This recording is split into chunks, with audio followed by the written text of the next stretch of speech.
The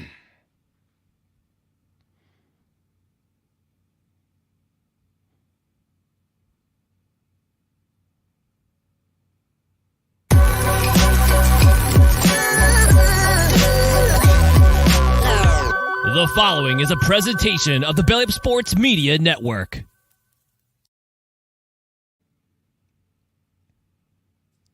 What is good, everybody? Welcome to the Sooner or Later Sports Show. I am your host, Jay, part of the Belly Up Network. I appreciate y'all pulling up here to the YouTube channel. And thank you for listening to us wherever podcasts are downloaded and listened to. While you're here, go ahead and hit that like button. If you're new, hit the subscribe button and the bell notification. That way you don't miss the notification whenever this show is going live. We've got an awesome show for you all here on this Father's Day Sunday. And happy Father's Day to all the fathers, the dads, the daddies, the pawpaws, all of that jazz that you can imagine. And so we're looking forward to chopping it up with you all. We have a couple of guests that's going to join us here on the show today. Let me bring them right in. We got Jason from Hall of Fame Media. Jason, what's going on? What's up, man? Happy Father's Day. Happy Father's Day to you as well. And we're going to bring in the new Pops into the group. Our boy Chris. Hey, Pops. New Pops. Congratulations, Pops. From the Horns Down Podcast. We'll go ahead and do the traditional deal. Go ahead and go around the line and let everybody know where they can find you. Jason, lead the way. Hey, Jason Watkins, Hall of Fame College Football Podcast. You can find me at CFB-pod on YouTube or Birdie Man Dub on Twitter, and then HO would just be Hall of Fame Media, HOFmedia.us. Yep. Chris, tell the people where they can find you, especially for the listeners. Hey, Horns Down Pod. You can find us on Twitter. You can find us on YouTube. You can find us at all the places that you get your podcast, Google Podcasts, all of that stuff. Special. Want to send a special Father's Day shout out to Oklahoma State. Got to give them a Father's Day shout out. You know? it's not that often that we get to come over here and celebrate, and we're able to actually, talk about our children and everything, and especially in a good light. So, hey. Ready for the episode? Man, came in shooting, bro. They ain't shooting jumpers. Man, just strays, bro. Dang, man, I'm sorry. Jay. Right. He just came in, just blah, blah, blah, blah, blah. Didn't let anybody breathe. Okay, Chris, man. I mean, I guess. So if you're listening to the podcast version of this, please rate us, review us, and give us 5 stars. You don't think we deserve it? Just give us 5 anyway and gift it. And so, James, of course, I beat your over under, I promise, because I know that I was probably about 601. So Papa, Papa's in here, my guy. So definitely got some exciting stuff to talk about. We're going to dive into mainly some ChampU BBQ stuff. There's a lot of intel that came down from that. The insiders are posting a lot of information. You saw a substantial amount of social media posts from this weekend, and I believe they are just now wrapping everything up probably by the end of today. And so some players still on campus. Hell, we might get lucky enough to get a commitment while we are here recording. So let's cross our fingers and toes on that. And we'll, of course, go into some recruiting news and updates, especially players from last weekend, ones that we've missed out on, those some that we may actually win. So we're going to have ourselves a good time. And so let's jump right into the main conversation piece here, which is ChampU BBQ weekend. And so y'all know we've been literally hyping this bad boy up for like the last month and some change. The list was absurd. We had all the top players we could possibly get our hands on in town. We had a few that actually surprised me that showed up, and supposedly they're having themselves a really good time. The defensive line prospects are there. The offensive line prospects, like all your trenches are going to be there. We'll talk skills, positions, and everything too, especially the number 1 running back in the country, plus a big-time running back out of Duncanville, Texas, and a big-time running back out of Oklahoma City, Midwest City area to be exact. And so, gentlemen, let's jump into the most important ones, the big names. I dropped a video a little bit earlier today around trying to land the big 3 out of Oklahoma, which is David Stone, Michael Patterson McDonald, as well as Caden Durham. Now, Stoney and Caden Durham are technically not Oklahoma in the rankings because Caden plays at Duncanville, Texas, and Stoney is out at IMG Academy. But they're both from the Oklahoma City Metroplex, Caden and Stoney, and they're very good friends with Kel Patterson McDonald. And so, Jason, let's lead it off. What you hearing about the greatness that happened from ChampU BBQ weekend? Everything that I'm seeing and hearing from over there is that everybody is having a great time. You see Stoney taking pictures with the big one finger or whatever for Oklahoma and just enjoying it. It seems to me everything that I'm hearing, I've been saying this for a while. We know we all kind of have is that Stoney's an Oklahoma kid. So I think barring something unforeseen, you end up definitely seeing him in uniform. And my thing is I'm hoping to see some of these other guys come in with them. I think that could be that domino that kind of really sets off this recruiting class really. And as far as some of these other guys, we were talking about Xavier Robinson, some of those other guys, man, I'm excited about it. This is just a fun weekend really overall for the Sooners program. And it really seems to kind of change the outlook on things for, recruiting season. I know there's a lot of folks on Twitter that are freaking out because they haven't had a bunch of commitments yet from the 4 or 5 stars, but it's just because they haven't committed at all. So I wouldn't go too crazy about that. Right. And also want to make mention, we'll take definitely a lot of y'all guys' questions and stuff on the show. This one is for you all, mainly because we're going to just ramble on about ChampU BBQ weekend and those recruits. And so just make sure you drop your questions in. I'm going to star them. We're going to pull them up, and we're going to really run through all of them as well. So, Chris, what you hearing, man, as the new father, and I know that you've been losing sleep. What have you woken up to when it comes to news going around from ChampU BBQ weekend? Man, some of the same things that you guys have, and talk to my aunt this morning, kind of picked his brain about stuff that he's heard, and I mean, it's some locks. There are some locks in there. You're looking at Twitter, and you're seeing all kind of the accounts that usually you would follow, if you guys know who I'm talking about, and there's certain accounts that you guys follow outside of like Parker and Brandon. That obviously are kind of making it seem like, hey, all indications point towards OU having a really, really, good class lining up, right?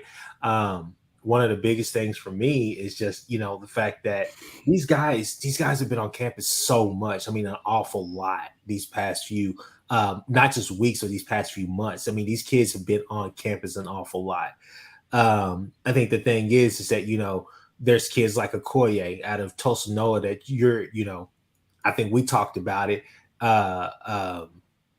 Jay, you hear things about him now being, kind of a guy that OU is in serious contention.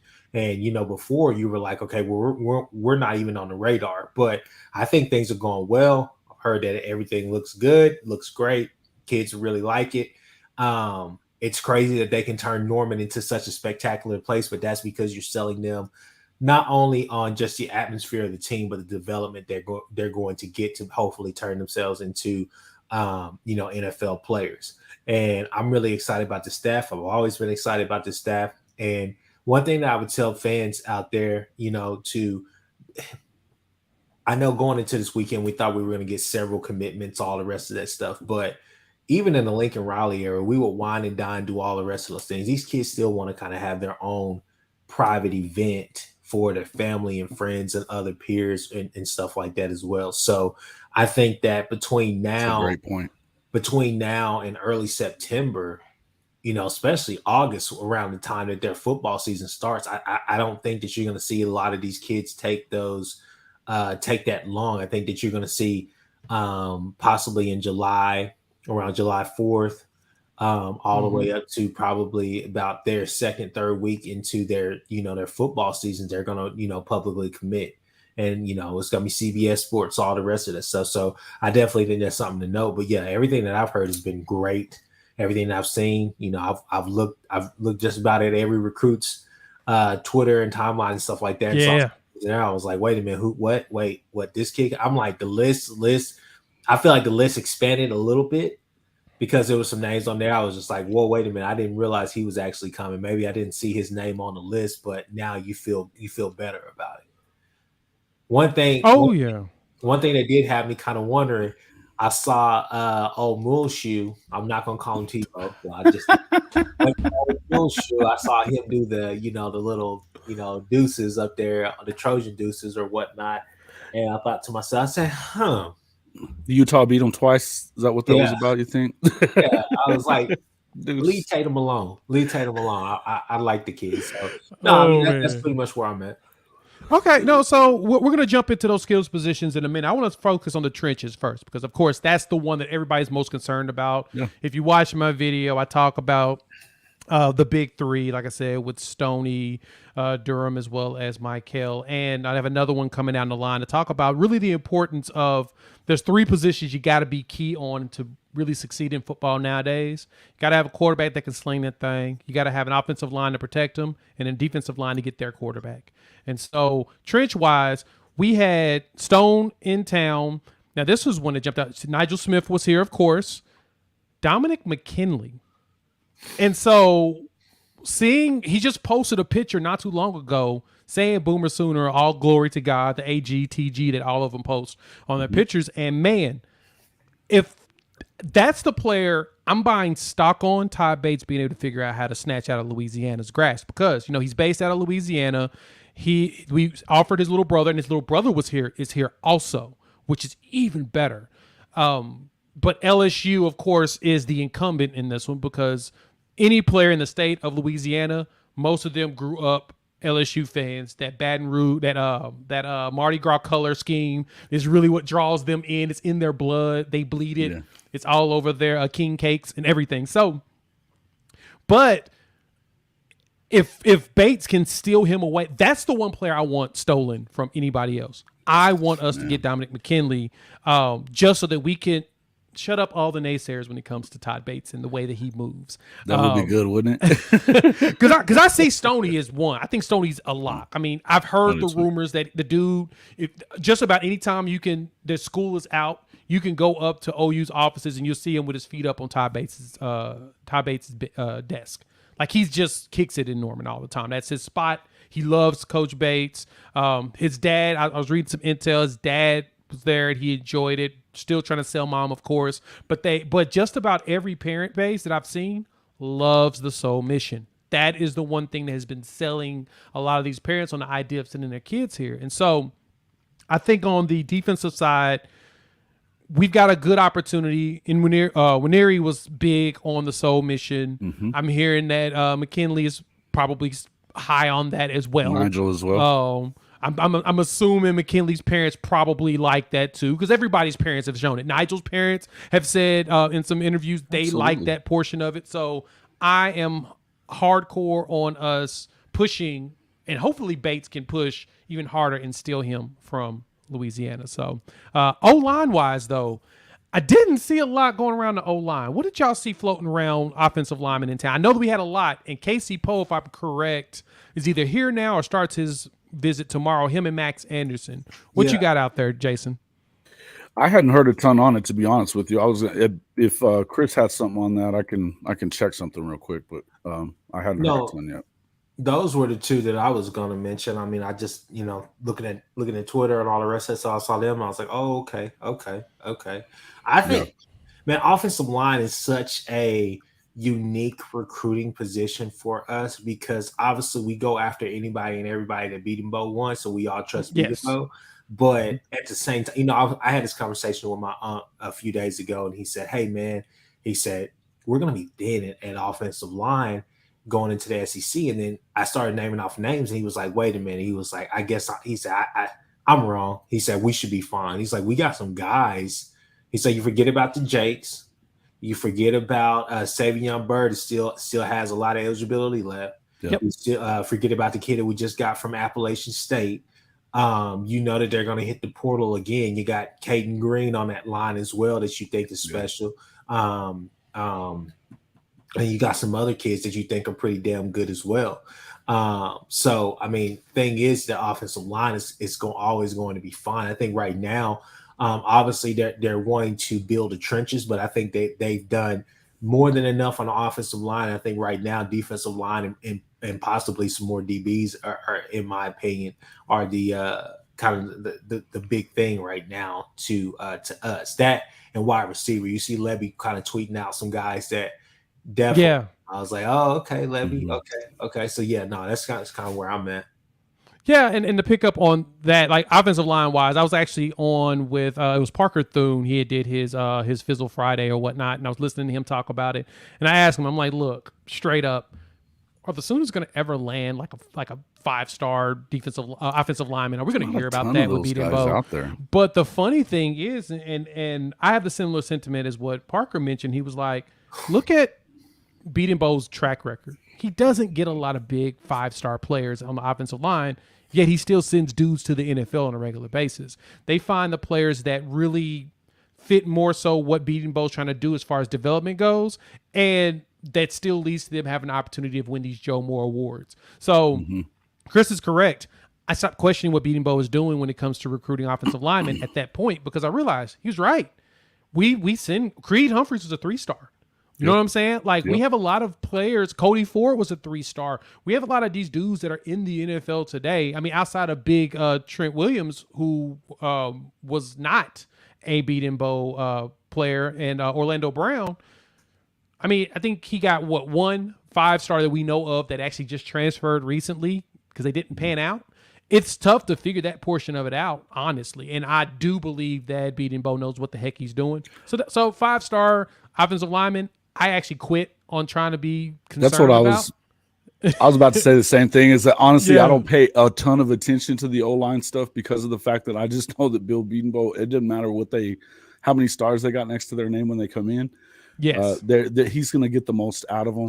I mean, when you put that many guys into the first round and second round of the draft, and on offensive lines that play, I mean, I did just see what Robert was talking about here. I was just running through Twitter that there was over 7 of them that have visited in the last week. So, it's not like they're not recruiting the guys. And again, I don't know that there's a ton. Generally, when you see that top 32 anywhere, you don't really see a ton of them being offensive linemen. You know what I mean? There's just not a ton of them. So, you might get 1 or 2 a cycle, it seems like. And then you got a lot of guys that will be the D linemen, quarterbacks, defensive backs, things like that. But you just don't see a ton of offensive linemen in that top 32, which is what the 5-star is. Yeah. Right? And the 5-stars are now the way that they're doing them. They're trying to create a system of first-round draft picks. You expect to be a first-round draft pick, they're going to be there. Right. And guess what? We never see actual players end up as first rounds that are potentially said as first rounds at the beginning of it. And so, but yes, looks like Casey Poe. I'm jumping on 3's website right now. We're looking at the actual visit log. Casey Poe's here today.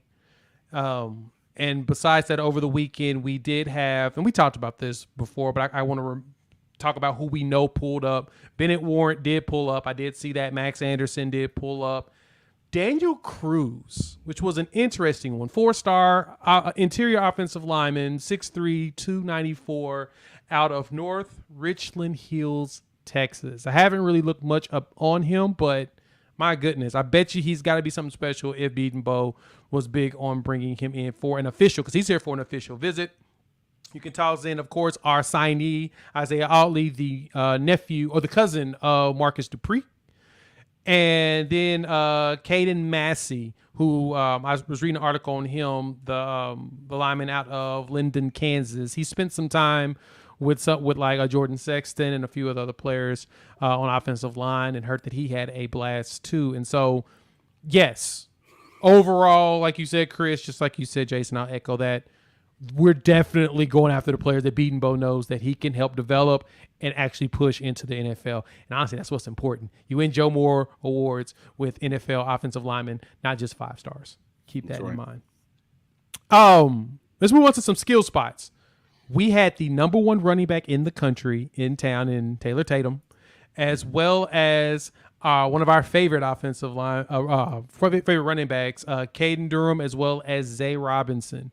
And we just got some crystal balls on Caden Durham as well as Zay Robinson. They actually got a crystal ball on Zay from the Iowa State Insider from 24/7. That to me was like, oh, that's crazy. It's a pretty good sign, isn't it?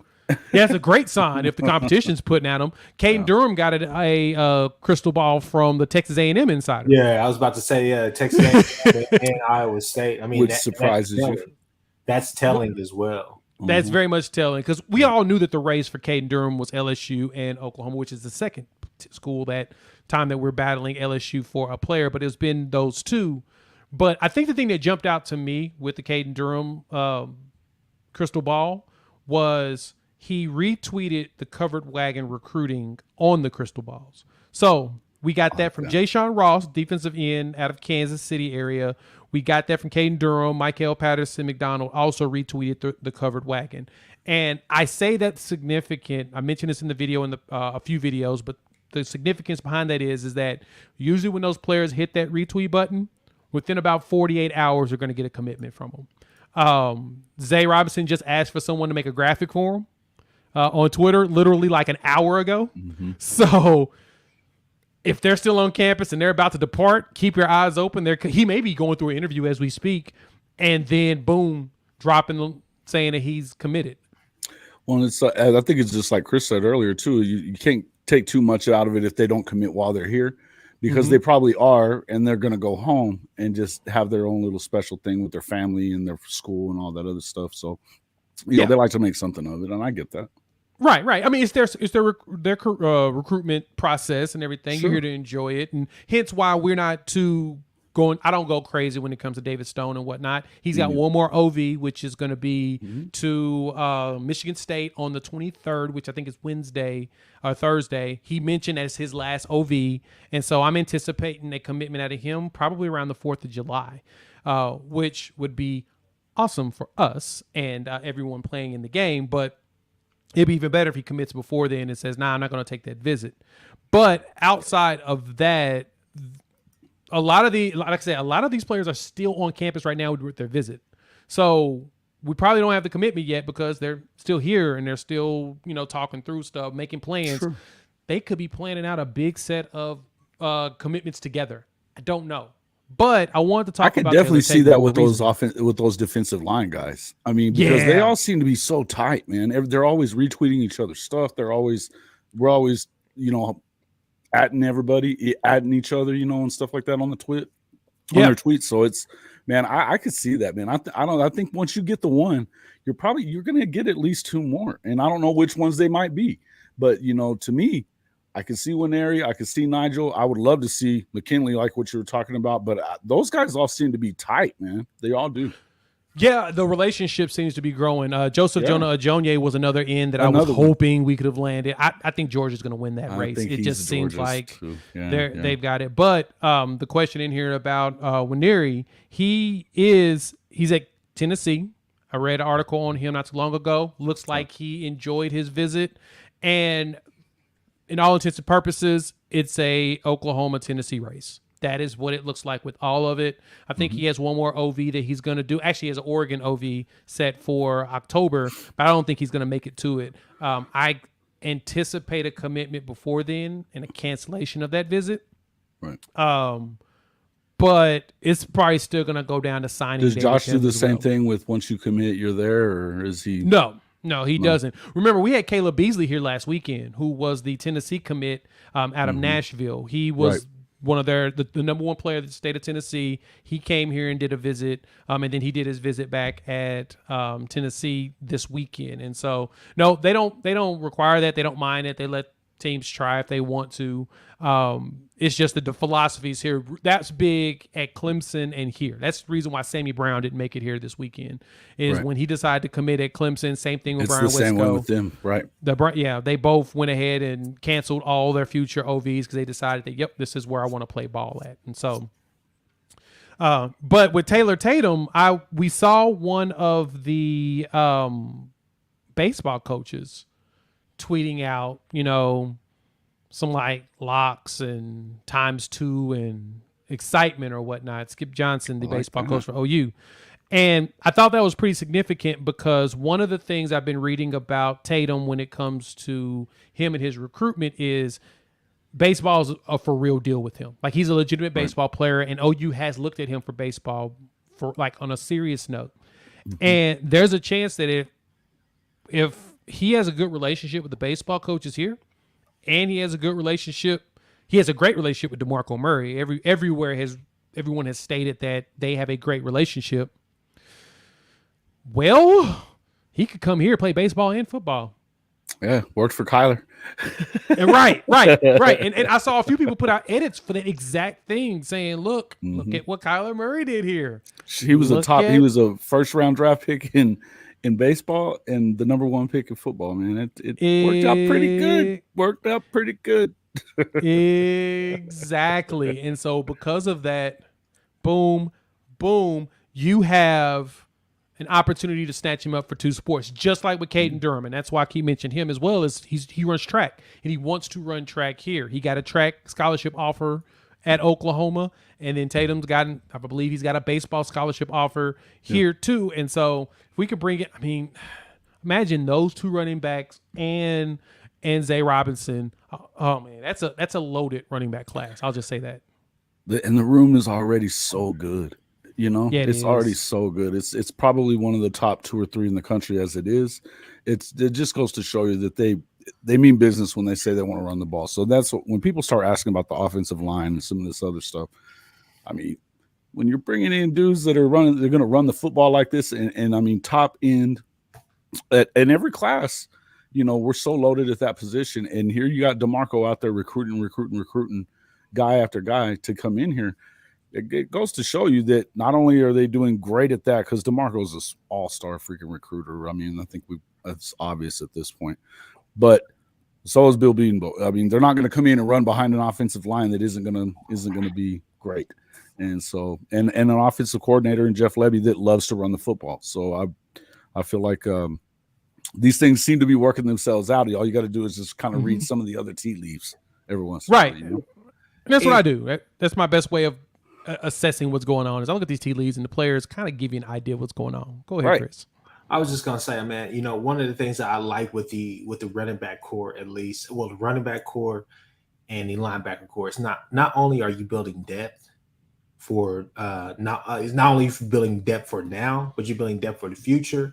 That's great and all, but one of the biggest things is just it all lines up really well. If Stutzman's able to have the year that he's supposed to have this year, the next year you'll see a guy like Kobe McKenzie take over that spot, hopefully, and then him and Cannon can run the linebacker, be the linebackers, right? Kip Lewis, hopefully he can be in the rotation, can get his snaps and all the rest of that stuff. And then right after that, you got I get Phil's last name wrong all the time, but I think it's Pachotti. Yes. Pachotti.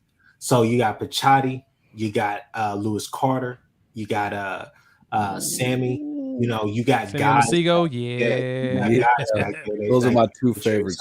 Yeah, and so the thing about it is that with both of those position groups, it just lines up perfectly, because you have, you know, Sawchuk has the year that he's supposed to have. Javonte has a great year that he's supposed to have as well. Next year after that, then you're running right back in there with Hicks.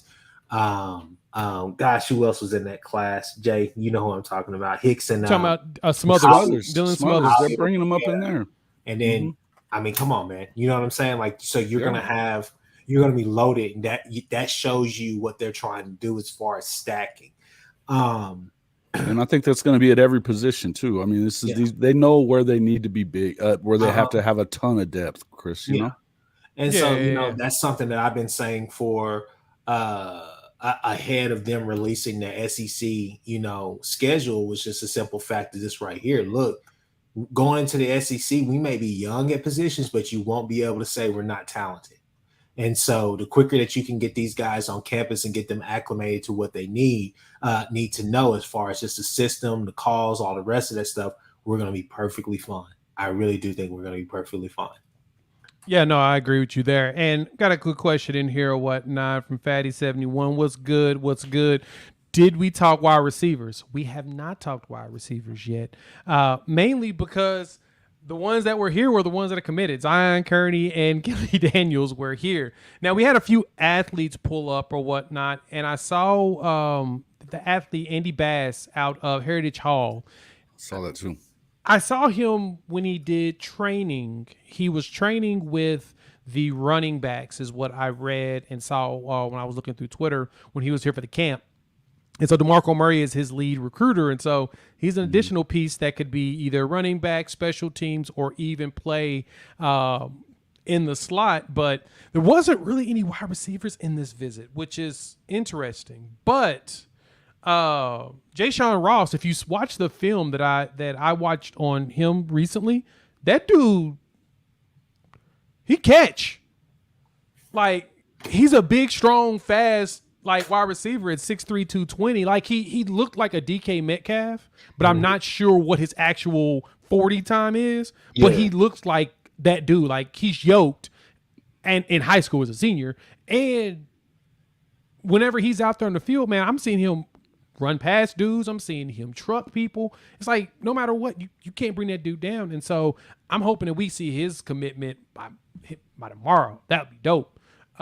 He's an athlete, but I think he's going to play edge. But shoot, if we can move into wide receiver too, 6'3", 220, that's a monster. There's not a lot of wide receivers I've seen so far. That dude's a monster too. Good grief. And there's another wide receiver. Oh yeah, of Ross. Yeah, dude. Yeah. And Bass too. I got pictures of Andy Bass here. He's throwing the ball, but he's ripped. Dude's a monster.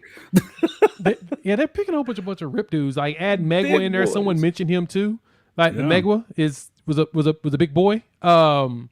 He was yoked whenever I saw him come in as a transfer last August. I'm like, who's these dudes that they getting after? Now all we need to do is go pick up the one edge that played at Homer. He's now at Texas Southern. Can't think his name for the life of me, but he was the ginormous football player with arms probably the size of most people's legs. Let me go see if I can find that kid. Oh yeah, Waltez Champ. If y'all haven't seen him, 6 foot, 230 pound dude. He's at Texas Southern. He may be someone that's going to end up getting transferred. Actually, friend of the show, Chris, Nino's Corner actually did a video on him. You may want to look that up. Waltez Champ, dude's a big boy. That's a Texas channel that we're really good friends with or whatnot. So Nino's got a great show, man. I love that show. Yeah, Nino's the dude. All right, there's one more player that really jumped out to me, and I'm going to pass it to you all to let me know of any of the players like James Nesta or Devin Jordan, which, Jason, I want you to talk about him in a bit. But Samaj Jones, the quarterback out of Philadelphia, 5'11", 220. I talked about him in a video a while back that we offered him, and he took a picture with Jalen Hurts because, Hurts is the Philadelphia Eagles quarterback, and sure. Samaj is based out of Philly, and he pulled up. He pulled up this weekend.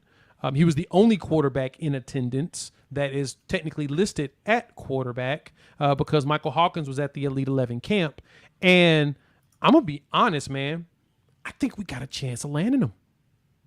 Like, my feelings were, if we could get him on campus, I thought that we had a chance. And he showed up. Have y'all heard anything on Samaj? Go ahead, Chris. It was earlier in the year, to be quite frank with you, as far as what I had heard about him.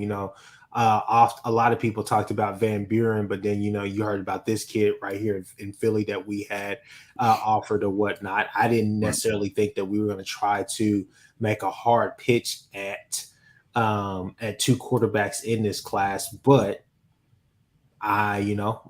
contrary to my belief, it actually happened. And so all indications that I heard is that, hey, they're going to get two quarterbacks in this class. It's just you kind of have to take a wait and see approach which one that they were going to actually go after and who they're going to get here on campus.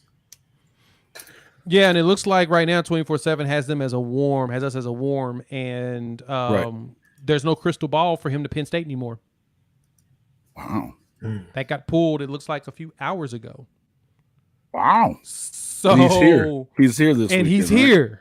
He's here. Huh. He's here this weekend. So, he dropped a video showing his room and everything about yesterday when he checked in or whatnot. If that's the case. That dude is a baller too, man. That dude is a baller. Yeah, Miles Jones is one that I would love to have him with with Michael Hawkins, mainly because it eliminates any fears around depth. We saw that last season, and I don't think this staff's ever going to let that happen again. It's no, we're going to always have enough depth especially at every position, especially quarterback, that's critical and someone we can throw out there immediately to play. Right. And I think everybody's worried about, obviously, what Fatty's saying. If we take 2, who leaves, I don't think it's necessarily always like that. They may get into the class at first, at least come in and kind of battle for the position, see who's going to get it.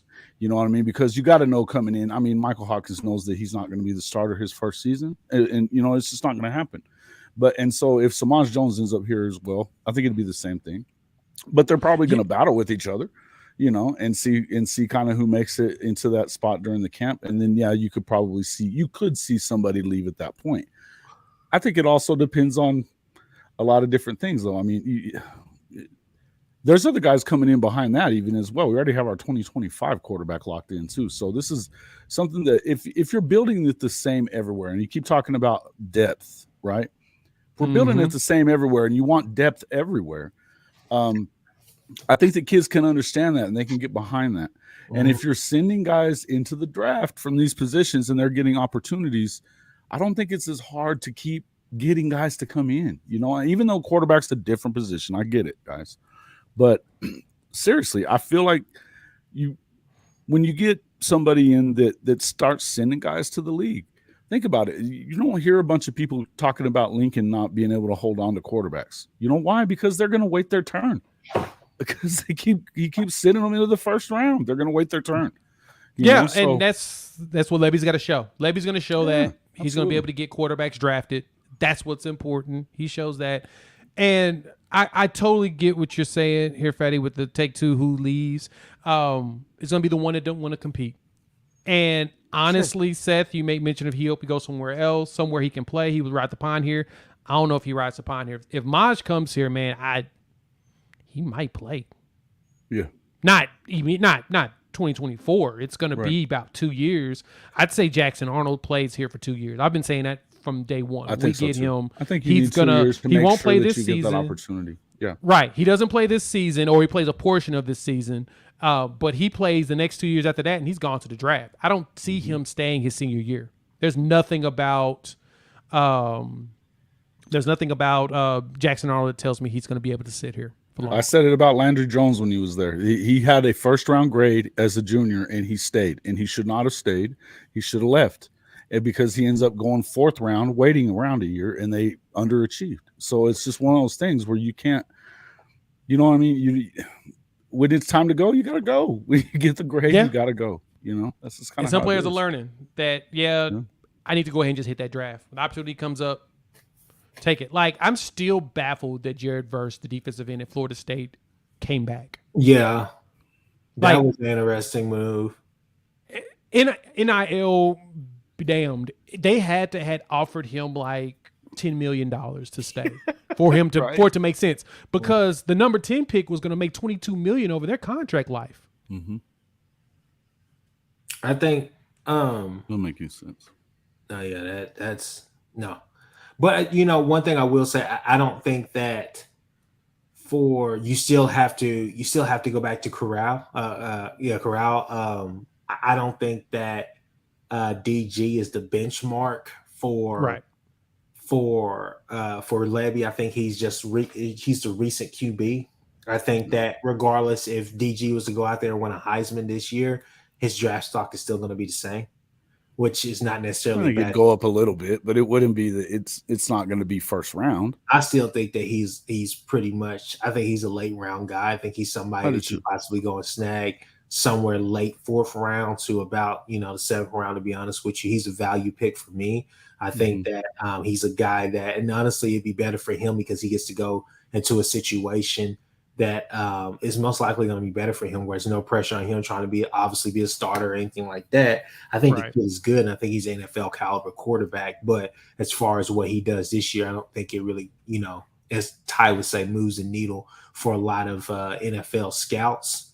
I think that if he can refine his mechanics that we all had an issue with last year in certain games or whatnot, I'm not going to say the entire season, but certain games, And if, if our receivers can help him and catch balls too, then I think it'll be fine. But I definitely think Jackson Arnold is the quintessential top pick that Levy will have. And then I think after that, I think for me, I think it's pivotal to see going into next year. It doesn't really matter to me what the depth chart looks like, if Michael Hawkins is the one at redshirt or if Samaj Jones, if he commits and then he's redshirting. It doesn't necessarily mean that much to me because I don't think either quarterback would leave. 2025 is the year when Sperry comes in and then you still see those guys on campus. You know what I'm saying? So that's where you're sitting there with, what you would think is a problem, because you're sitting there, having to kind of pick between the star freshman and these other two guys who were highly coveted as well. So it's going to be interesting to see how that plays out. No, that's true. That's true. Okay, let's jump into some of these questions real quick, and we'll move down the line here. We've got Dalton up here hitting us up with the trap. What's up? Appreciate the love, Dalton. Thank you so much. Seth had some great stuff in here. First off, Matt, can you imagine if Texas goes into College Station and beats A&M in year one? They definitely would buy out his contract. Now, that's a very good point, Seth. If A&M goes in there, if Texas goes there and beats A&M, would Jimbo Fisher lose his job? Like, cause that's one of those losses that, similar to the way that Ryan Day is on the hot seat, even though he loses one game a season, we already want people want him fired at Ohio State because he keeps losing to Michigan. That could be the straw that breaks the camel's back when it comes to Texas A&M. What you think, Jason? Man, that's I think it's hilarious that that's even a talk. But I just talking about A&M. I don't know how that thing's going to stick together as it is. There's no way I see Petrino and Jimbo working together that well, because I just don't see Jimbo allowing it. I think Petrino can call plays all day long, and he can dial it up. But I have a hard time believing that it's going to, even if they're successful, I think that Jimbo's going to want to get in the way there. This is who he is, It's egos. Yeah, it's ego. It's total ego. And they continue to they're really continuing to just try to throw money at the situation all the time, right? And I think that you were talking earlier about the recruiting on the Soul Mission, and it's important to some of these guys. And so when you start seeing that it's actually working, it's worked at Clemson. It looks like it's working here. When I talked to last year, whenever we talked to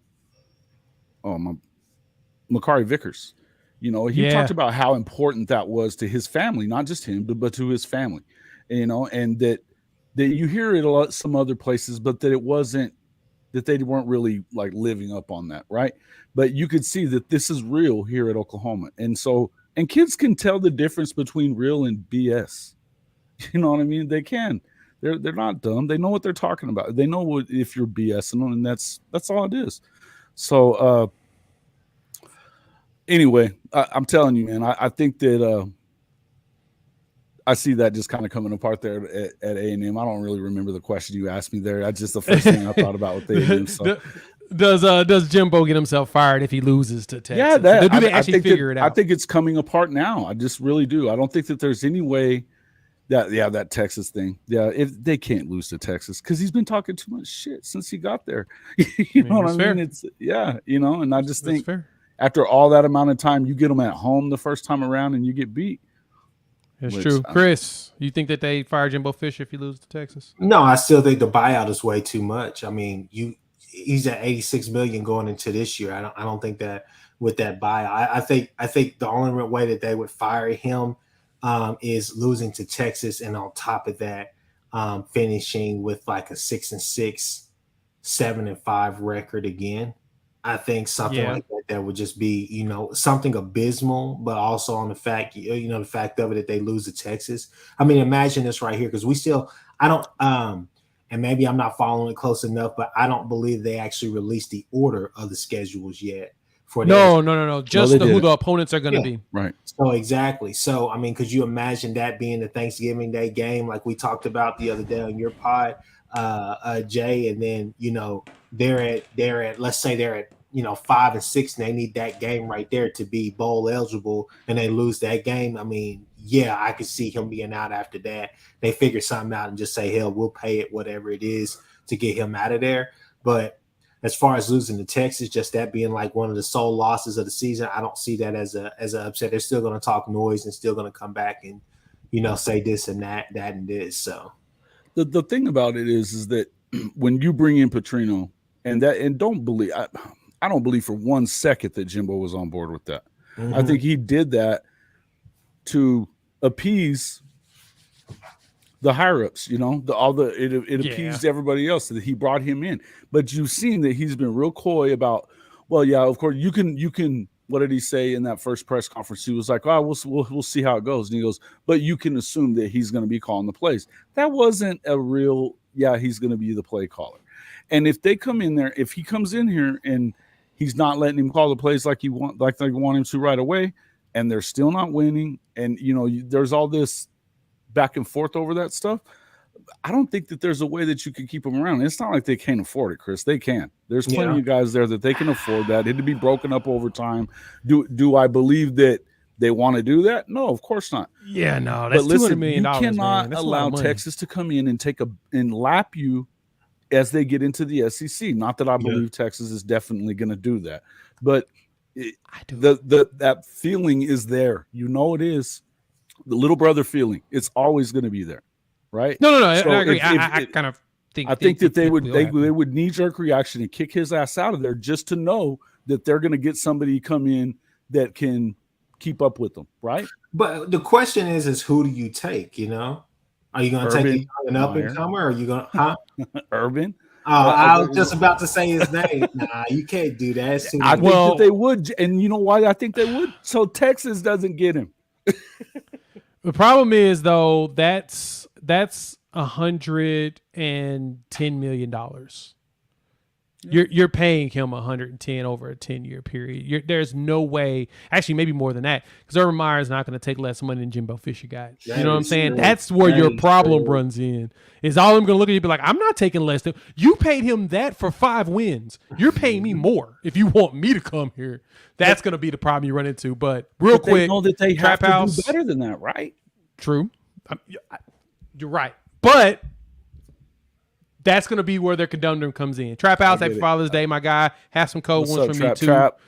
Good to have you here with the family. So, who do we want as a Power 5 opponent? Seth, that's a really good question. When you start looking at the scheduling, because that's kind of one of the rules that SEC has for 2024 is that you also have to have a Power 5 opponent. Right. Outside of your standard scheduling. And so in 2024, who do we have up? Let's look at Oklahoma's non-conference schedule real quick. Are you talking about climbing there, Seth? Oof. That would piss people right off. That's a great one. Right now, Oklahoma has for the 2024 season Temple and Tulane, and neither one of them are Power 5. So it's going to be a team added. I'm going to guess if they do it right, it might be Okie Light. Maybe Oklahoma State. It should be Okie Light. What happened to Clemson being on the schedule, or is that's further off? That's further out. That's 2036. That's way out. The Clemson game. Yeah, it's way out there. Michigan is the next big Power 5 that we have coming on our non-conference schedule. Kim says what year is that? 25. 25. Michigan comes here, and then we go there in 26. Texas has Michigan on the schedule next year, which is nobody's talking about. Everybody's talking about the SEC, obviously, but I'm like, that's where the gauntlet comes in for Texas. And I tell everybody Texas schedule stuff. Oh, don't get it twisted. Alabama's up there too. They go to Wisconsin in 2024. And if there's one game that I'm hoping happens, right now, Alabama plays Wisconsin on September 14th of 2024. If the lines set up beautifully the way we would appreciate, I want Oklahoma to play against Alabama on the September 21st. Let's get them right after they travel to Wisconsin, because Luke Fickell's doing some stuff up there. Oh, yeah, man. And that's going to be a dogfight. I was surprised he didn't get more play in the when BV got in here. You didn't hear much. You know, I was just for surprised. Fickle. Yeah. Yeah, unfortunately for him. And don't get me wrong. I'm glad they got BV, but I was just surprised that you didn't hear his name come up more. You know? Well, yeah, it was because of all the other hires that happened at the exact same time, really. I mean, well, no, Fickle got hired this year. So he just started with the person that drowned him out was Coach Prime. Yeah, I think you're right. You know what I'm saying? All the news was all around Coach Prime. Because there was a lot of talk about him coming to Oklahoma now that I think about it. Yeah, I remember that. Yeah. Yeah. So Fickle and I think Matt Campbell was even in conversation, but Oklahoma wanted to go with someone tried and true that has shown that they can win a defensive match against a power SEC team like Alabama. He did it twice. So Brent Venables can now just start bringing him and Bates can start bringing in the players needed to replicate what they did there. So everyone's asking the question. And then, of course, Jason posted in there. Ranieri seems to be a Sooner, and he really wants Nigel Smith. Talk to us about that. He's my favorite. He's my favorite recruit in the country, period, any position. My favorite recruit.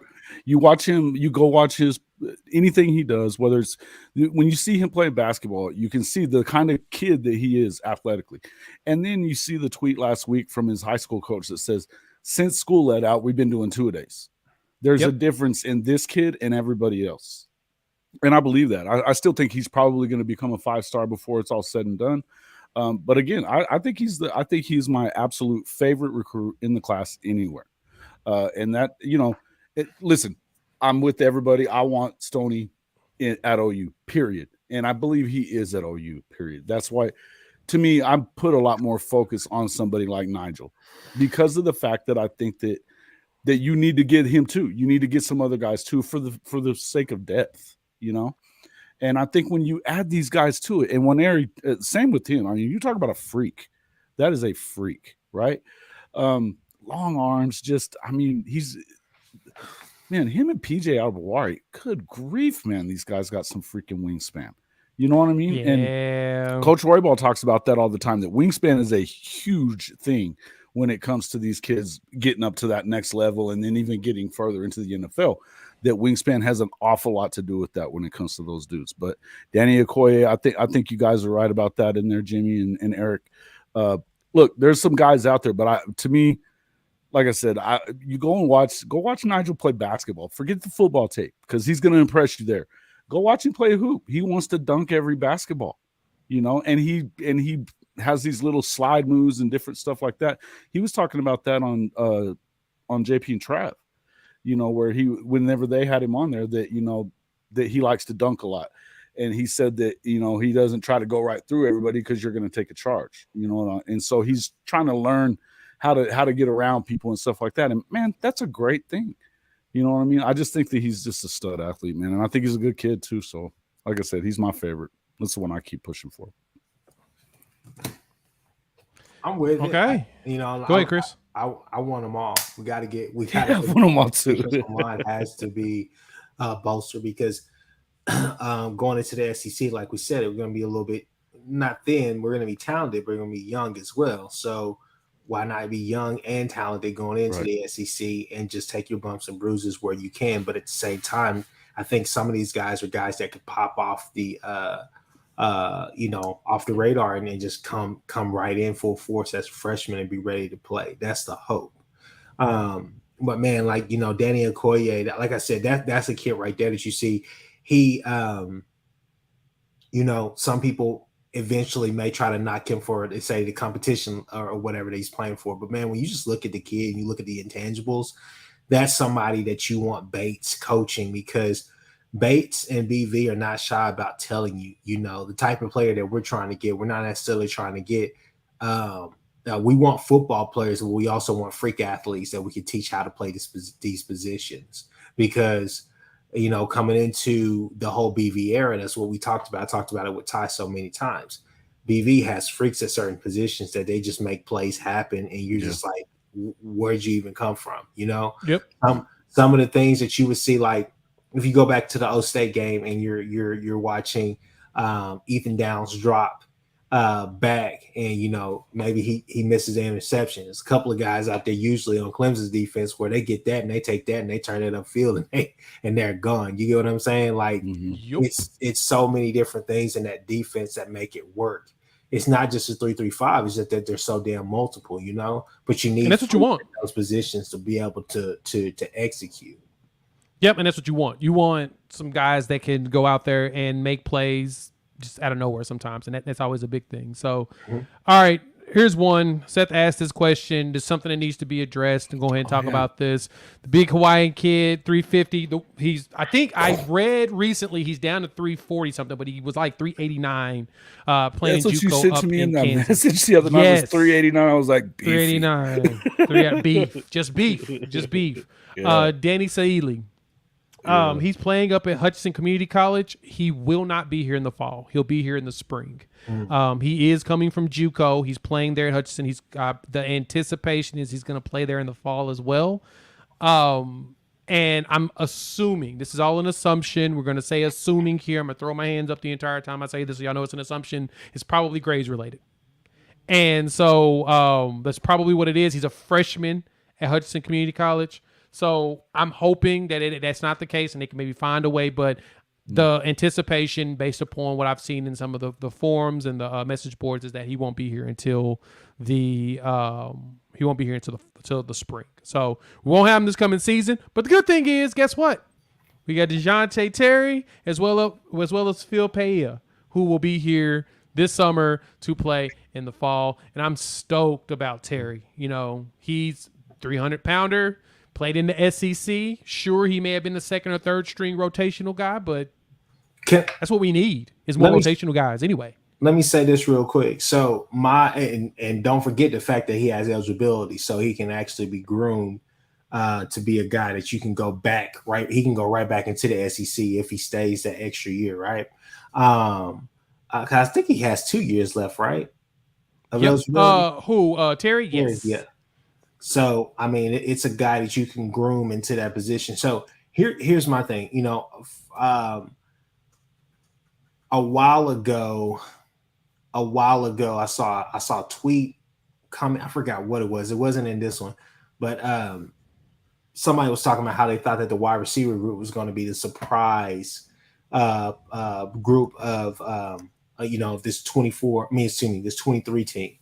And so for me, I say I do believe that, but I really think that this defensive line is going to be a pleasant surprise for a lot of people, not just because of some of the additions that we had on edge, but the additions that we have and the moves that we made on the defensive line in the interior. I think that Kelly, we need somebody who can man that middle and force them to go to the edge that way. Because this year, I think we're going to be better at setting the edge. But my biggest thing is just the fact that, you have so many guys that you feel comfortable with as an OU fan, not just, listening to the coaches, but you're good with Kelly. You're good with Isaiah Coe. Biggest thing is just staying healthy for Coe, for me. And then after that, you got guys like Gilliam, you got Terry. Hopefully you're going to have Lacey out there. You got Grayson Halton. You move Lalu to the middle as well. So you have some guys and you're going to have consistent effort. The thing is, you just got to have consistent production too this year. But at the end of the day, I think that you're going to be pleasantly surprised with that group. And I think they've done a wonderful job trying to bolster the talent and the depth at defensive line, especially on the interior. Yeah, I got you on that one. Dalton points out Durham and Mitchell in a picture, and I'm thinking Mitchell's going to be a lock as well in July when he does his announcement. I'm sold on the idea of him coming to play with Michael Hawkins. His Michael Hawkins Sr., the OU legacy. He raves about the kid, and if I'm correct, Mitchell's dad came into town one time just randomly and hung out, and they adored him as well. And so he'll reclassify, and I'm expecting him to also show up to campus. So great question, Dalton, around him. I think he's going to be a huge contributor and be a part of it. Eric asked this question, which is good. We'll make the statement. Eric says that Hawkins will be the man out just because of timing. Sperry is a stud. Have y'all watched Sperry? Oh, Spin the ball. Spins it. Spins it. Yeah, I'm Michael Hawkins is junior. Dude He is spins it too, by the way. athletic. He's Yes, very he spins it athletic, too. and he can spin it. I think Sperry's got him on this one, and I'm hoping Michael gets his chance to go out there and show out because I think he will. But that's the one thing you run into in these scenarios when you bring in a quarterback every year is that every once in a while you're going to have one that's going to fall out. Now I think Hawkins will probably get a year of starting, but it's going to be tough. I think, yeah, and I do too. And this is like I said earlier. I still feel like this is one of those situations where, if you're getting these kids, and you know that there's a lot of competition for them, some of them have to expect that they're not going to come in and start today. You know, it's just not going to happen. And look at, I mean, even Jackson. I mean, the guy goes and wins Elite 11. He's the best player in the state of Texas for 2 years in a row, basically. And you look, and he doesn't expect to come in and start over DG. You know, I mean, you have to kind of keep it. You got to keep things in perspective. Is that if it's really about the NFL for you, then bouncing around from school to school isn't really the best way to go about it, right? No, you can't really get a rhythm and all the rest of that stuff. Sometimes it will, but it's one of those things where you have to make a business decision. Do you stay with the P5 or do you go to G5 or to somewhere that's a little bit smaller like FCS? Because thing is, as we already know, the NFL will find you. You just got to put the film out there for them to look at. The NFL will find you and they will put you in position, but it's all about your character as well with those moves. I think so too. When you're transferring or whatnot, you know, are you going to be a Jalen Hurts type of transfer where, you know, or you're going to be JT Daniels where you're in 4 different schools in 4 years? You know what I mean? And I mean, did that help him get to the league? I don't think it's gonna. You know what I mean? He's still playing somewhere. I forgot what school he just transferred to. So he just ended up at Rice. He's at Rice. He went from USC to Georgia to West Virginia now to Rice.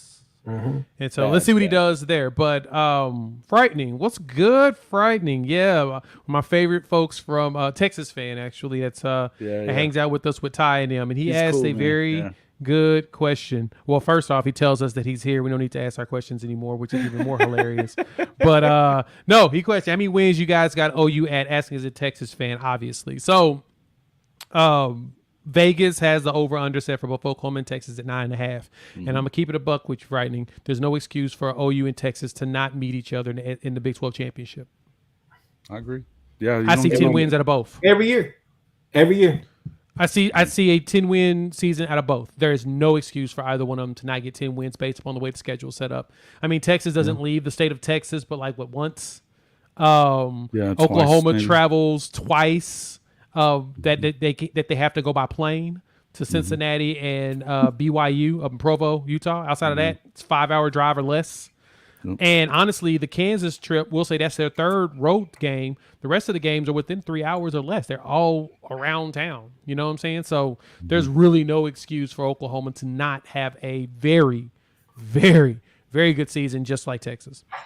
And so I'll say that as an OU fan that Texas better win 10 wins this season. Or I'm coming for you, frightening. I'm coming for you. It got backed up in there as, you know, at what point do you start worrying about whether or not, and I hate to call them the savior, because I don't want to do that, but whether you call BB the savior or not, how many wins does he have to have? Look, with this schedule, you better win 8. You better win 8 without blinking an eye. You better win 8. And I have a hard time finding 4 losses for you in there. I can see 4 teams that might beat you. I can see 4 teams that could beat you. I don't see all 4 of them doing it. I looked at this year's schedule. I have a hard time with that one. Right, I think that 9 really should be the bottom. The more I look at it, the more I'm like, man, 9 better be the bottom here because of this schedule. And that's fair. That's probably the fairest thing I've heard with that is I looked at the schedule, and honestly, if I was to have to give losses, it's BYU, Texas, and I am struggling from there. Kansas. I'm saying road games basically. Yeah, and I think Kansas because that's the best quarterback in the league coming in. You know, he really is. He is up there at the top. Yeah, so Jalen Daniels is absurdly good. Their defense is still hot garbage, but he is absurdly good. UCF has experience with Gus Malzahn as the head coach and the quarterback, so that's something to think about. But that's a home game, and they're gadget plays. You just got to stop the jet sweep. Make sure that you are not falling for all the misdirection that he's trying to come in there with. His offense obviously is a good offense. It's a championship winning caliber offense, but at the same time, the thing that you got to remember about that offense is it's not necessarily trick play. It's about timing and making sure and letting things set up, because that's how they get you with that offense. I saw Bo Picks run around with a chicken with his head cut off so many times. That's something that I think is interesting as well. We have to talk about that another time. But they now give him a round 1 grade. NFL scouts are Jalen Daniels. No, for Bo Picks. Oh, but that's another story. It's neither here nor there. No, 9-3 at the worst, 10-2, 10-2, 11-1 at the best. To be honest with you, that's not me just saying that as drinking the Kool-Aid as I did last year. No, that's we haven't been really wanting to drink this Kool-Aid. Yeah. Well, no, I'm just gonna say, struggling to. That's me going there to the spring game and actually looking at the caliber of athlete that you have, guys flying around, how you're looking on defense. You look better. You look confident. And at the end of the day, like I said, guys like Bothroyd, I think RMT is going to have a great year as well. You're wanting to hear guys like Marcus Stripling. You're wanting to hear guys like that, come alive. You want to hear Key Lawrence, the guys who've been inconsistent, kind of injured, dinged up an awful lot. You want to hear more of those names, but you got guys out there and you have depth. It's just about getting that production, and that's what you need from that defensive line. This is a make or break year for guys like Reggie Grimes and Ethan Downs, to be quite frank with you, because you got some guys right there behind you. If you're not getting it done, somebody else is going to get it done. And it's going to be one of those things where, and offensively, I think one of the biggest things the two biggest things that you have to do for OU, honestly, to have a successful year this year, is two things. One, got to get production out of defensive line. I know I just said that, and I've said it 1,000 times already on this pod, but that is most important. That sets the tone for us. But number two, tempo has to match the pace, play, style, and vibe of the defense this year. Pace of the offense has to match that. We can't afford to go out there and, they just scored on us. We're up by 7. And then we go out there and have a, 2-3 and outs within 50 seconds. That's fair.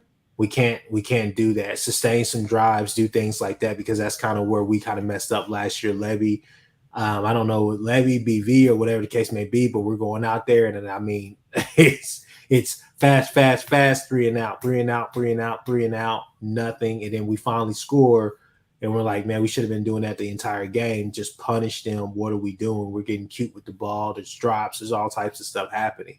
So I think that you have to marry that, the tempo of the game. You have to actually figure that out this year and realize that, okay, hey, Levy, look, we just got this lead back. We were down by 3. Now we're up by 4. Let's slow this down a little bit. Let's get our plays. If you see something, go ahead. Let's call that. But if not, we're fine. Exactly. Okay. Yeah. This is one of the dopest pictures I've ever seen in my life. I want y'all to see this really quick. Brace yourselves, gentlemen. Pictures. You ready for it? Yeah. Oh. That's your targets, guys, for the Oklahoma Sooners right now. Look at them Those are horns the defensive down over linemen there. we're targeting. Look at them horns down, frightening truth. You got Stoney. You got Nigel Smith. You got Dominic McKinley. Look, beast. Look at PJ. Look at PJ in that corner on the left on the left side of the black shirt. Monster. He's huge. He's a freshman. Bro, where's this picture? This is today on the field. Yeah, it's on Twitter. Just popped it up on Twitter. Just came up on my feed a second ago. Look how big PJ is. That's who he's playing. That's who everybody's going to see next year. That's number 9 is Stone. Number 9 is Stoney, yeah. Yeah, this question. Who's number 9 is the Stone. Dude throwing the horns down then? Is that Caden? Who is that on that side? Which one? 96? On the right or side. 99? The one without the uniform on. Oh, is that Is that Caden Green? It wouldn't be Caden Green, right? Because this is all defensive dudes. But maybe. I don't think that's Green. That's got to be. Well, that's a good question. He's a big boy too. I love all these horns. It might be Isaiah Cole. Heck. That is Isaiah Cole, isn't it?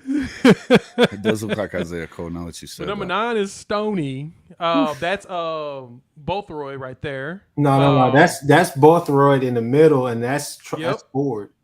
And that's Isaiah Otley right behind the C. Yeah, Nigel's number 2. Nigel's number 2. You're sitting at that's McKinley, if I'm correct. Yes, McKinley. it is. Dominic McKinley, that's him. 96. 99. Oh my gosh. Who is that? Oh my gosh. I know his face. That's the problem. I know his face. I can't think of his name for the life of me right now. Okay, I gotta pull up who's all in town. It's not JJ. Yes, there you go. It's JJ. Yeah, Joseph Jonah Jones. JJ. Yeah. Yep, that is him. That's why I was like, I know that face. I just can't think of the name messed up for some weird reason. But yep, that's him. Wow. Could you imagine? He's a big boy, man. Cool. These guys are monsters. Like, could you imagine this? This is an SEC defensive line that we are pushing for, and I'm gonna say I am hoping that something crazy happens and we land at least half. We need at least 4 of these dudes, because my goodness, Kinley looks like a monster. Tall Stoney looks like he's gonna eat somebody. He is, dude, and I'm excited about him. I'm excited about him.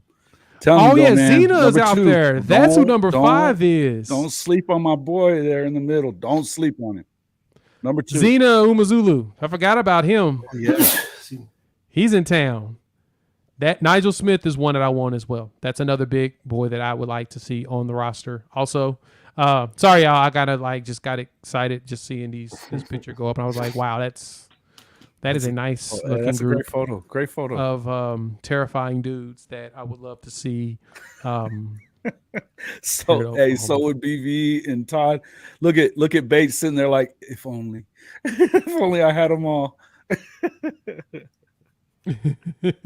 And Bates just sitting there just like, yep, I'm working on it. If I get them all, yeah, y'all if can I all get shut them, up. Oh, y'all can all shut up. We got a couple more questions popping in here. We're gonna jump out on and be done with. All right, now this is a good one. Freelance Society asked this question: Will they QB run with Jackson in the SEC? Does it seem like a good idea? Oh yeah, he's gonna run. Oh yeah. There's no reason why you don't run him in the SEC. No different than you run other quarterbacks in the SEC.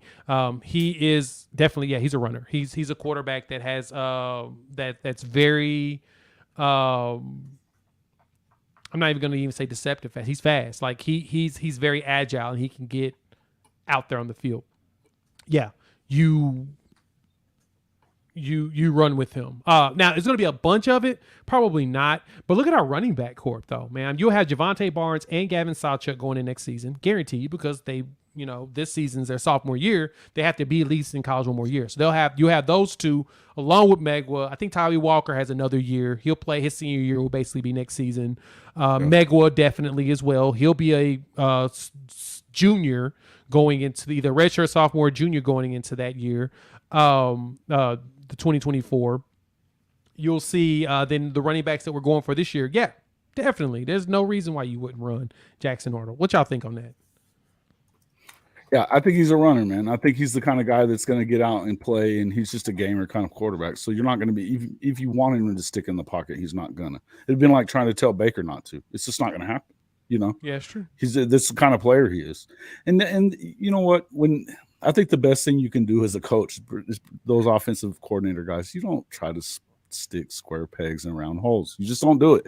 Let them do what they're good at, and that's one of the things that I thought, because I'm not a big Jalen Hurts guy, just not. As far as his throwing the football, he's just not one of those dudes.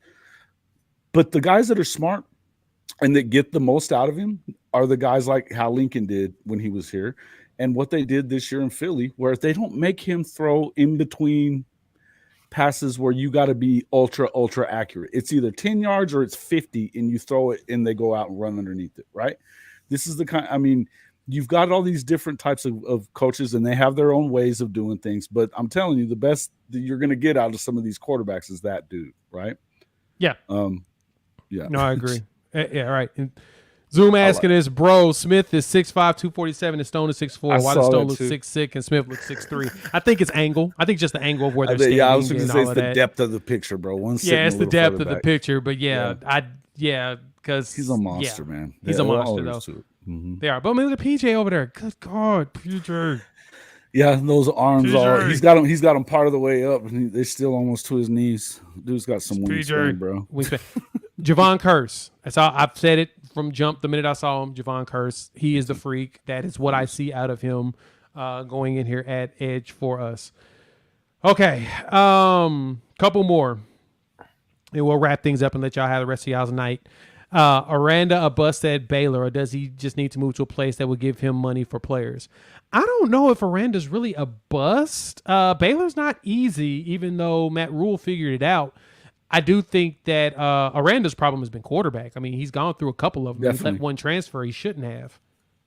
I'll tell you what Coach thinks, though. Coach Roybal, he says he thinks something's wrong. He thinks something is wrong in that program right there. So he's from the Metroplex, and he just said there's just something about it that he sees that just isn't right. Now, listen, I don't know. I think that Aranda knows what he's doing. I think he was a great coordinator, but I don't know that he's a little odd if you think about him. You know what I mean? And not that that's necessarily a terrible thing, but, you know, you don't hear him espousing a lot of what he believes about the football game, you know, or what he thinks about this or that. And some of the stuff that I've heard from even like guys on 365 Sports is that you just don't get a real interview out of him. You don't really know what he's thinking all the time. Sometimes that could be a little weird for players, right? You know what I mean? It's because they're not as deep as some, you know, reporters or journalists might be. They just want a ball. They don't care about, you know, the Revolutionary War. That doesn't matter to him. And he'll talk about weird stuff like that. And so I don't know. This is what I have to say about that. I think Aranda's fine. I think that, you know, obviously he's not going to give you clips. He's not going to do the whole presser or whatnot. That's just not who he is. Yeah. But it's telling that you see a lot of staff movement with him. He's quick to try to get it right. He's quick to try to make decisions or whatnot, not on the impulse, but just he's methodical with his approach to the game. But I can tell you this right here. He's a good coach. Don't get me wrong. Yeah, no matter what he's thinking, no matter what, you know you're going to have to play all 60 minutes to beat them. You know you're going to have to go out there and play Oklahoma had beaten them the last 2 years, so I'm not saying nothing bad about him. I'm just saying I think that there is something obviously going on there, and it could be as easy as the quarterback. It could, but honestly, defensively they didn't look that good last year either, and they still had Siaka Ekum. I still don't get that Air Force game, but here's what I have to say, and here's what I have to say.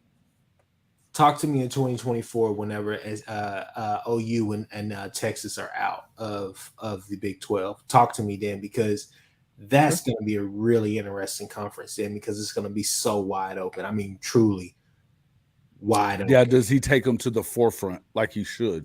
If you're that guy. I mean, when you think about it, guys, that's a fair ask. Gundy should run the Big 12, to be honest with you. Gundy should run the Big 12 after OU. He should have won it. But, bro, he should have won a freaking conference championship or 3 in the amount of time since 10 years gone by. With this league looking like it has, there's no excuse. I know, but at the same time, I'm just going to say that. Hey, real quick, I want to I'm going to call him Furtning. You know, that's why I'm start calling him Furtning. Yeah, until he can start, you know, spelling it right. Look, chill, man. Chill in the comments. He's trying to troll the day, talking about recruiting classes, all the rest of that stuff, bro. We know that you guys have won your 4th straight off-season national championship. Yes, you guys are amazing. You guys are doing God's work. You're God's greatest team on the planet, bro. You know what I'm saying? This is amazing. Okay. Wait until football starts, and then y'all see Quinn Ewers is a bum. All right, that's all I gotta say. But they do let's stop with all this nonsense, man. Offensive line is gonna be better, and Jonathan Brooks is gonna be better than Bijan Robinson. Like, come on, man. Let's stop. Come on, man. Wait. Did I hear somebody's gonna be better than Bijan Robinson? Because that's not. I love you, Frightened. You my boy, and I You did enjoy you not on say Ty's that, stream, did and I you? love when you pull up with us too. Man, I ain't betting on no. Bijan is a generational talent. I'm just trying to find another running back that's gonna be anything like him. That's what. You haven't had anybody like Bijan since maybe Jamal Charles. I mean, between that, Ricky Williams, maybe Cedric Benson in his day, but that's. I mean, Ricky, Cedric. Mm-hmm. Jamal Charles and then Ricky, Cedric, Jamal, and this guy, and then Bijan. That's it. Yeah. Now I will say, and you've heard me say this before, Friday. You said I've heard this said this on Ty's streams before too. Is Texas is consistent about getting some elite running backs, like elite, top tier, elite running backs. Oklahoma was getting some really good running backs too that actually last in the NFL as well. So I expect y'all to have another running back. I just don't expect nobody to be another Bijan Robinson for a few more years. Now, we'll see what Baxter looks like, which I am very high on Cedric Baxter, by the way. I don't think he's Bijan. I think he's going to be good. I don't think he's Bijan. I think Baxter's going to be good too. And look, they're going to run the ball well. That's one of the things that Sark has done, made sure that he's going to shore up that offensive line. You know, that when they put the NIL collective together, it was for the O-line, right? Yeah. You know, they're getting all those guys are smart. It still doesn't mean that the dude can make an adjustment after halftime. So, you know, it is what it is. Y'all funny. All right. Now, this is a legitimate question. Writing asking us is, what grade in the NFL do you expect for Dylan Gabriel? I'll be honest. I think DG, if he puts up a 4,000-yard season, he gets probably a third or fourth round grade. And I only say that because of his height. That's going to be the thing that's going to hurt him the most. You know, that was one struggle they had with Baker, and then the Browns decided, screw it, they're going to go take him anyway. Kyler's still under 6 feet, but he's probably one of the greatest athletes to ever play at Texas football history. Go look it up. Just about everybody that's ever watched him play says that about him. That's how talented he was in the Texas area. I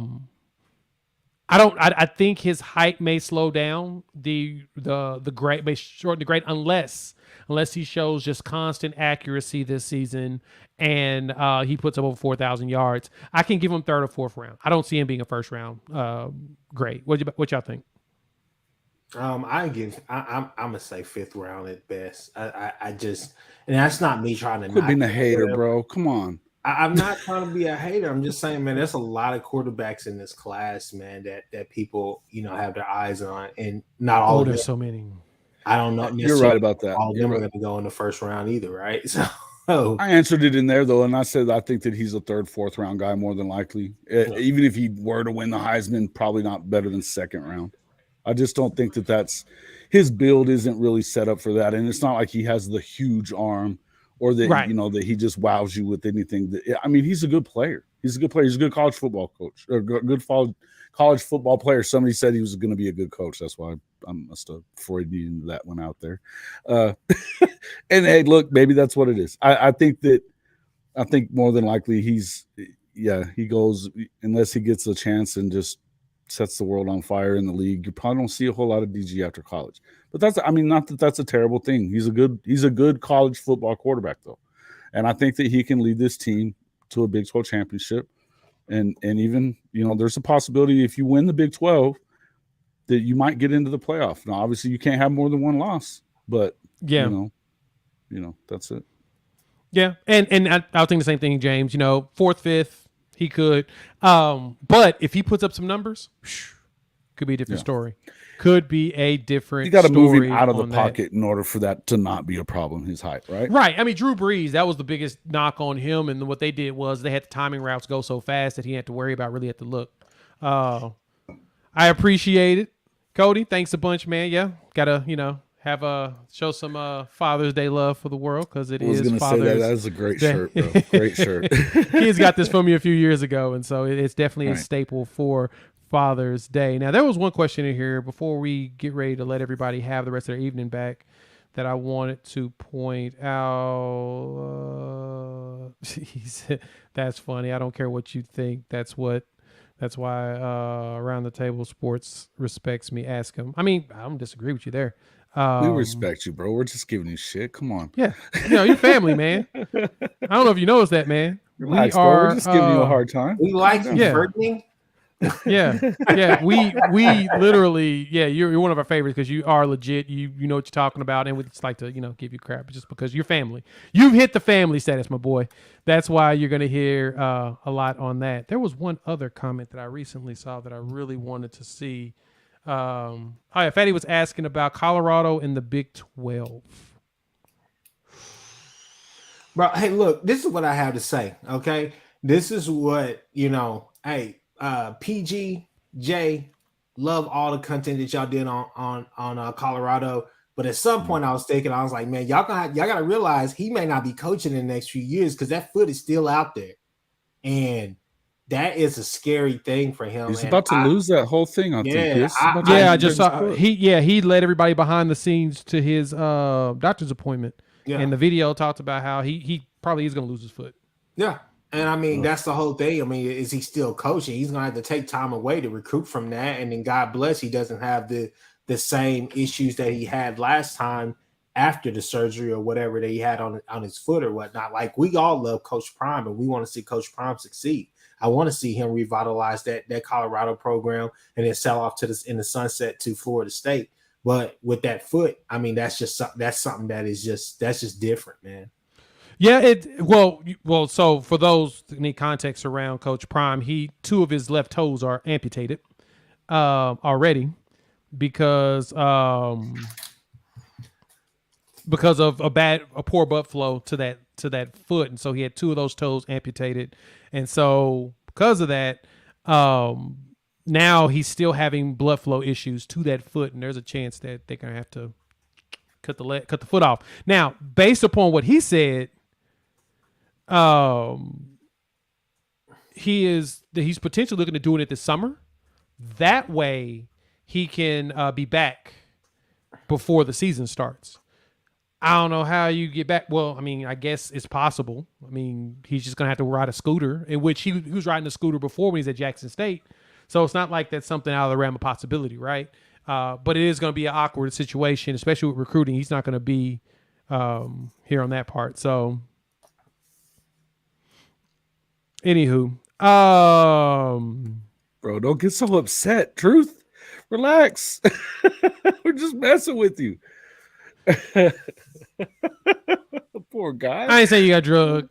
Poor guy. I said that he got drugged. I said that he got drugged by the OU guys because on our shows, it's heavy OU. Heavy OU. We know this, right? So you're gonna get jacked. Friday, Come on, don't get mad. Boy.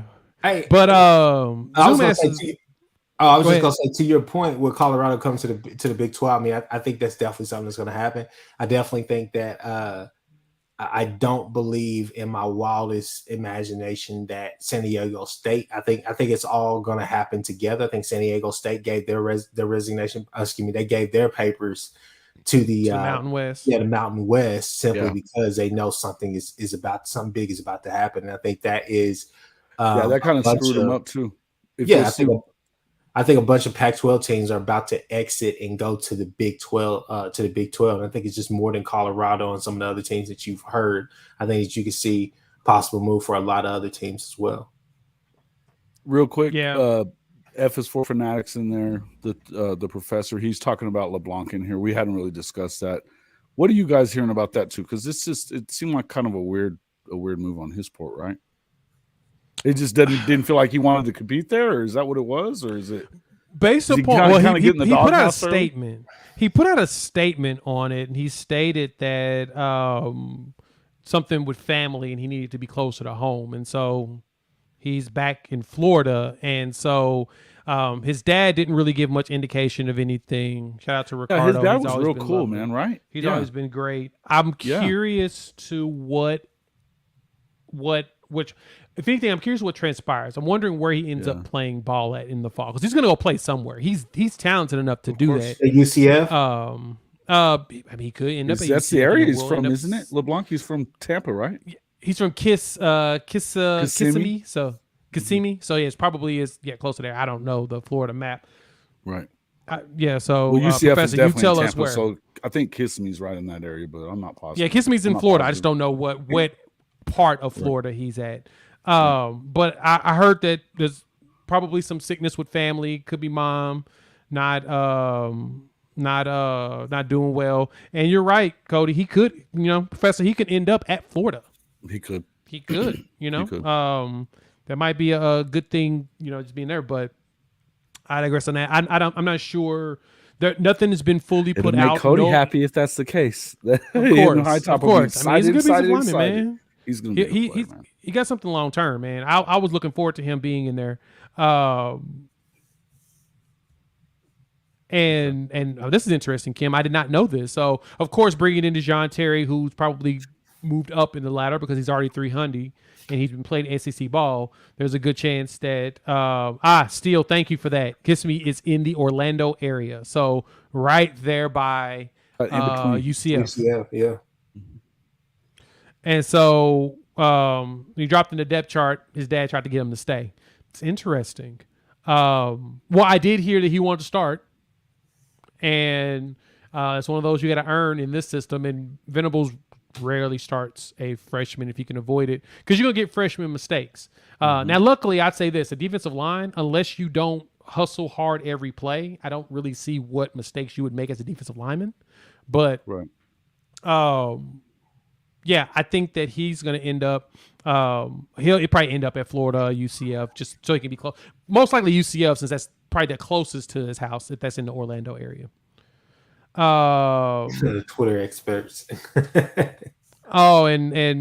Off the field issues? I don't know that. I haven't heard anything on that one. I'm gonna have to do some Googling. Twitter experts are awesome, aren't they?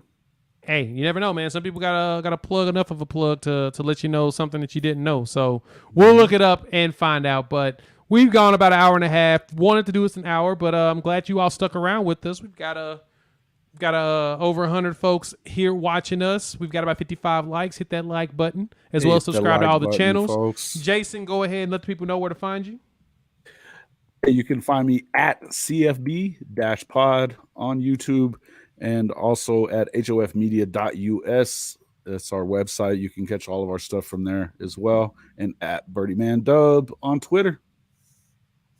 Hey, guys, happy Father's Day to everybody out there for sure. Horns Down Pie. You can find us on Twitter, YouTube. Obviously, Chris with a K. Follow me on Twitter. And then also, like I said, Google Podcasts, Apple Podcasts, all that stuff.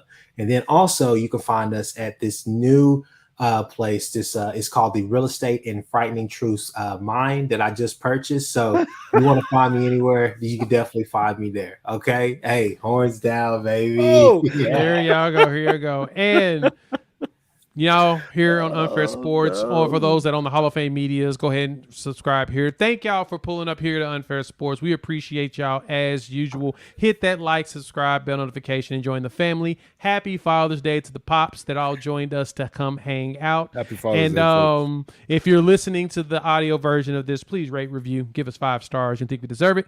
Just give us 5 anyway. And with that, we will chop it up with y'all, I don't know, in a few days. Horns down on them. Peace.